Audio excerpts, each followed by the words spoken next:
Hello everyone.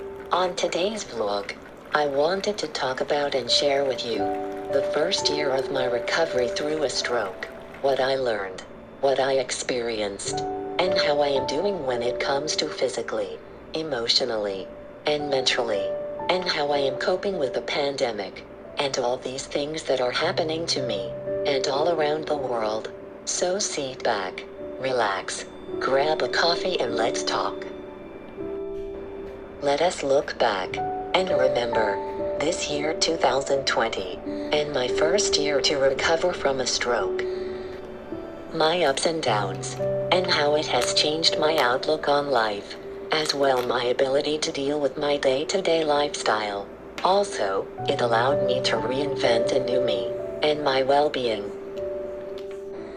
I had a hemorrhagic massive stroke on August 2nd, 2019. And ever since then, I had experienced some highs and lows. Also, I had noticed some improvements as well as downfalls, both physical, emotional, spiritual, and mental. Let us begin with physically. I have lost a massive weight due to my dysphagia. It's a swallowing problem, diagnosed because of stroke, or anything that has something to do with a brain injury or related. Now I can eat soft and moist food and thankfully no more puree as I used to.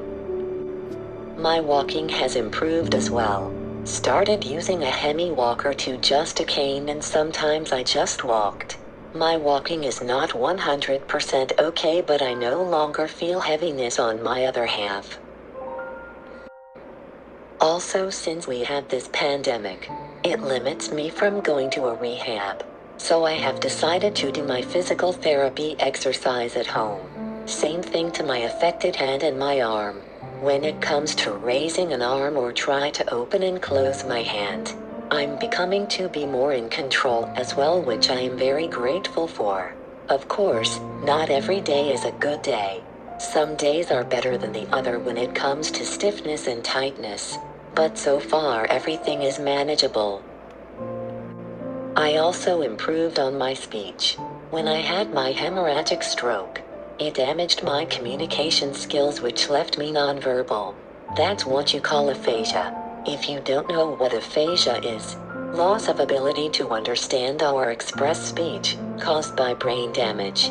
Sometimes aphasia improves on its own without treatment, but I recommend at least go see a speech pathologist or speech therapy. Aphasia recovery may take days, months, or even a year, depending on how severe your brain injury is. But through my speech therapy exercise at home, it's an app called Speechbox. For Apple user, my speech has improved as well, with just a bit.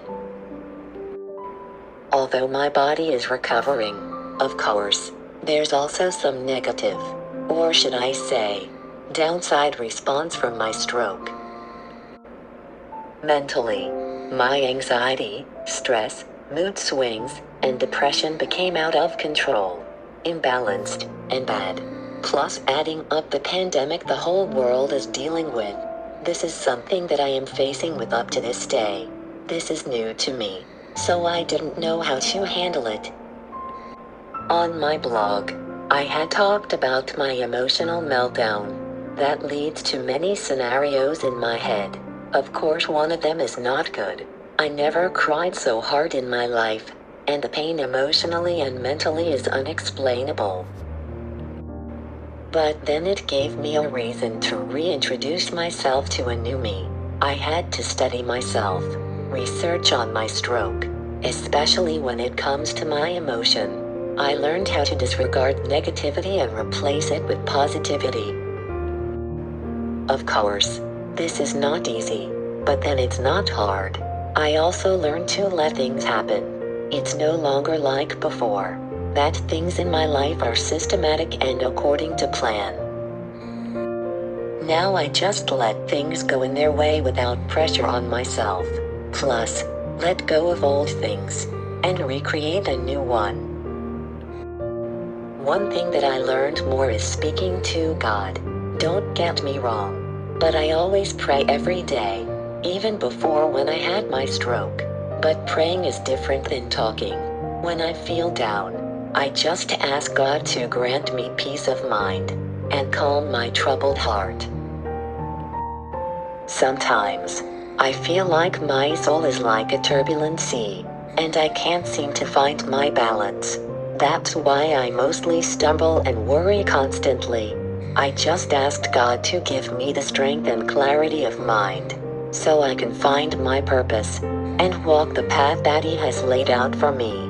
It's okay to feel sad, and most especially, you're entitled to cry. But give your full trust and love for God, and know that He will heal your stress. You know what they said. Just as the sun rises each day against the dark of night, so let God bring clarity with the light. We don't know God's plan, but His will is upon us. I know I'm still recovering, and I still have a long road ahead of me, but I think I'm ready. My experiences this year is my learning for next year, and I will use it to help me build a new and strong me. Thank you everyone for listening. Have a safe and blessed 2020. I will see you next year 2021. We made it. Thank you for watching. Please support, like, subscribe, drop a comment, and share. Also please check my personal website, www.my-stroke.net, for my latest blog, my lifestyle and my graphic design work. Till next video. Later guys.